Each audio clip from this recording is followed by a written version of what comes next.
સત્સંગી જીવન, સત્સંગી ભૂષણ, હરિહર રામૃત, આ તે બધાયમાં આ લખ્યું છે. પણ નિષ્કુળાનંદ ભક્તિ ચિંતામણી લખી છે એના 39ના પ્રકરણમાં તમે વાંચજો. નીલકંઠ વર્ણી મુક્તાનંદ સ્વામીને 5 ભેદ પૂછે છે. એમાં શું નિષ્કુળાનંદ સ્વામી સરળ ભાષામાં 5 ભેદ સમજાવે છે. એમાં જીવ, ઈશ્વર, માયા પછી બ્રહ્મ એટલે અક્ષર બ્રહ્મ એ પુરુષોત્તમ નારાયણને રહેવાનું ધામ છે.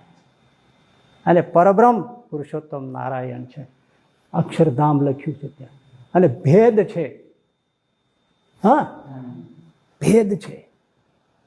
મૂર્તિના તેજને ભેદ ક્યાં છે? એ જુદા પાડી જ ન શકાય. છતાંય તમને સમજાવવા કહું, જ્યોત અને જ્યોતનો પ્રકાશ જુદો પાડી શકાય? તમે એમ કહો ત્યાં જ્યોત જલે છે, પ્રકાશ નથી, કહી શકો? તમે એમ કહો ત્યાં પ્રકાશ છે પણ જ્યોત નથી, કહી શકો? એલા જ્યોત હોય એટલે પ્રકાશ હોય જ.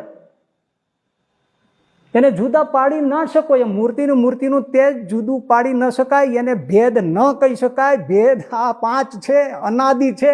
અને ચોથો ભેદ જે અક્ષર બ્રહ્મનો છે એ પુરુષોત્તમ નારાયણનું ધામ છે.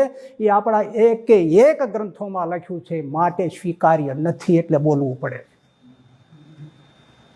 મારી ઠોકીને કરો તો વાંધો નથી.